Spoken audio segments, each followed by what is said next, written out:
இன்றே டவுன்லோட் செய்து உங்கள் ஃபேவரட் ஷோக்களை என்ஜாய் பண்ணுங்க. சாப்பிடு. இன்னும் கொஞ்சம், இன்னும் கொஞ்சம்.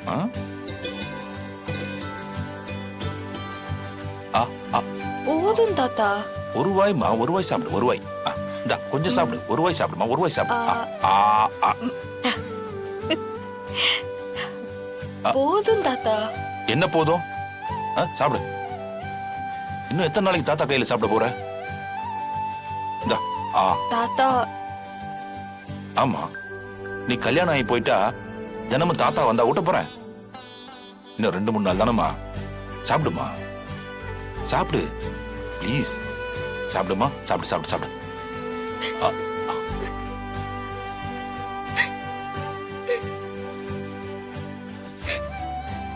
அழக்கூடாதுரா தங்கம். நீ என்ன வெளியூருக்கா போற? பக்கத்துல தானே. சின்ன வயசுல இருந்தே நீங்க தான் தாமரைக்கு சாப்பாடு ஊட்டி விடுவீங்களா? ஆமாமா. இவ அப்பா அம்மா போனதுக்கு அப்புறம் மொத்த பொறுப்பும் எனக்கு தானே. சாப்பாடு ஊட்டுறதுல இருந்து இவள அம்மா அப்பாவை பாத்துக்கிற வரைக்கும் அவளுக்கு எல்லாமே நான் தான்.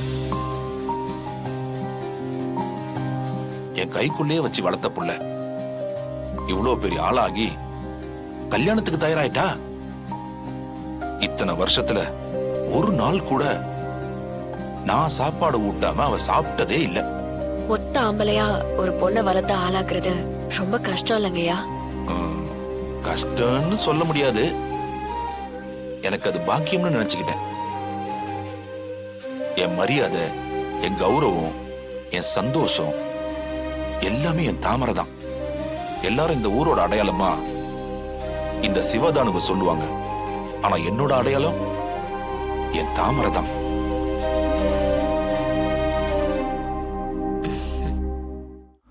வழக்கமா நம்ம வளர்க்கிற புள்ள முகம் சொன்னங்குச்சுன்னா நம்ம பதறுவோம் இல்லையா? ஆனா இங்க எல்லாமே வேற. நான் ஏதாவது முகம் சொன்னங்கன்னா என் தாமரை அப்படி துடிச்சு போயிடுவா.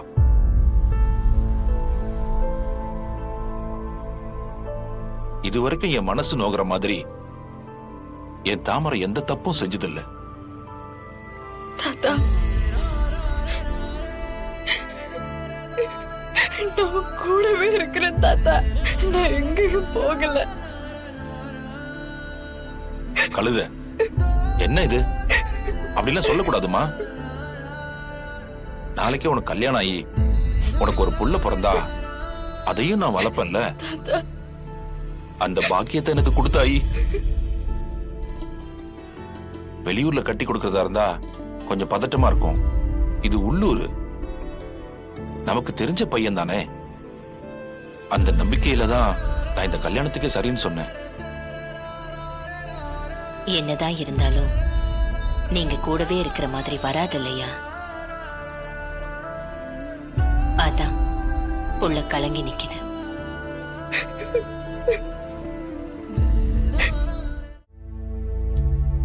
செம்மையா இருக்குல்ல?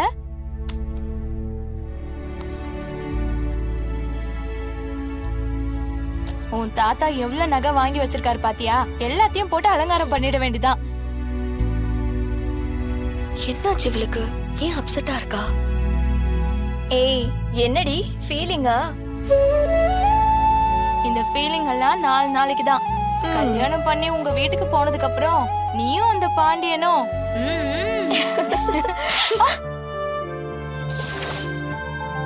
என்னடி? எதுக்கு இப்ப தப்பா பேசிட்டு இருக்க? தப்பா என்னடி பேசினா? ஃப்ரெண்ட்ஸ் தானே நாம. ஜாலியா பேசிட்டு இருந்தோம். இதுல என்ன இருக்கு? ஒரு ஜாலியும் வேண்டாம். 2 பேரும் வெளியே போறீங்களா? இல்லடி, அலங்காரம் பண்ணணும். ஒண்ணும் வேண்டாம், வெளியே போங்க. கல்யாணம் நாளைக்கு. பேய் அறிஞ்ச மாதிரி இருக்கா. என்னாச்சுன்னு கேட்டாலும் சொல்ல மாட்டேங்கிறா. வா, நாம போலாம்.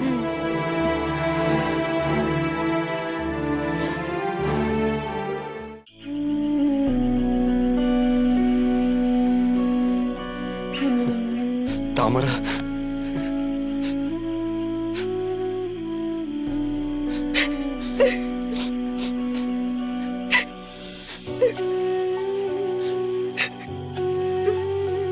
சிவா, நானும் தாத்தா கிட்ட எப்படியாவது நம்ம காதல சொல்லிடலாம் தான் பாக்குறேன். ஆனா என்னால சொல்ல முடியல. அவ அவர்கிட்ட பேசுற தைரியம் எனக்கு இல்லடா. அவர் என்ன அவ்வளவு நம்புறாரு. அவருக்கு என்ன லவ்ங்கிறதே பிடிக்காது. ரொம்ப கோபப்படுவாரு. எனக்கு என்ன பண்றதுன்னே தெரியல. உன்னையும் விட முடியல, தாத்தாவோட நம்பிக்கைக்கு துரோகமும் பண்ண முடியல. இத சொல்லி அவருக்கு ஏதாவது ஆயிடுமோன்னு ரொம்ப பயமா இருக்குடா. தாமரை, அழாத தாமரை, அழாத. உனக்கு மட்டும்தான் ஐயா பெருசா? எனக்கு எல்லாம் அவர் தானே தாமரை. சின்ன வயசுல இருந்து எனக்கு என்னெல்லாம் தேவையோ அது எல்லாத்தையும் பார்த்து பார்த்து செஞ்சிருக்காரு. எனக்கு அவர் சாமி மாதிரி தாமரை. என்னாலே அவரை கஷ்டப்படுத்த முடியாது தாமரை. என்னால இனி உனக்கு எந்த தொந்தரவும் வராது தாமரை. சிவா, வேணாம் தாமரை. நம்ம பேசிக்கிட்டே இருந்தா நம்ம 2 பேருக்குமே பெரிய மனசு வராது. நானும் அழுவேன். நீ அழுகிறது என்னால தாங்க முடியாது தாமரை. நீ அழுகிறத பார்த்து நான் எதுவும் தப்பா முடிவெடுத்துருவனோன்னு எனக்கு பயமா இருக்கு. நான் போயிடுறேன் தாமரை.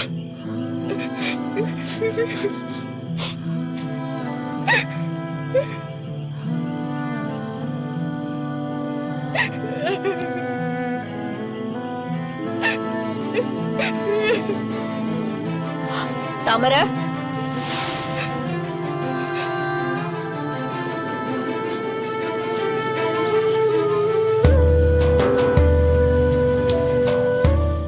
அக்கா, நானும் சிவாவும் சின்ன வயசுல இருந்து ஒன்னாவே வளர்ந்தோம். என்ன அவனுக்கு அவ்வளவு பிடிக்கும்.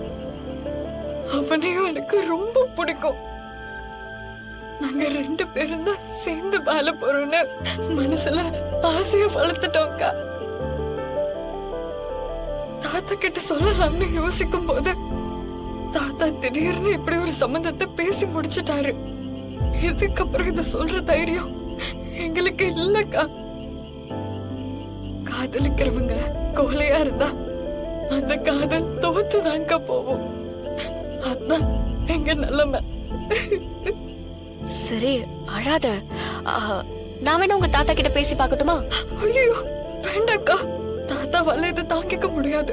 கோபத்துல அவர் ஏதாச்சும் பண்ணிக்கிட்டா எனக்கு பயமா இருக்குக்கா. அவருக்கு இதெல்லாம் சுத்தமா பிடிக்காது. கொடுத்த வாக்க காப்பாத்தணும், நம்பிக்கை உண்மையா இருக்கணும்னு நினைப்பாருக்கா. நான் அவருக்கு துரோகம் பண்ண விரும்பல. எங்க விதி இப்படிதான் இருக்கு. அத யாரால மாத்த முடியும்? நான் கூட பரவாயில்ல. அவனுக்கு சொந்த பந்தம்னு ஒண்ணுமே இல்ல. அவ எப்படி வாழ போறேன்னு தெரியல.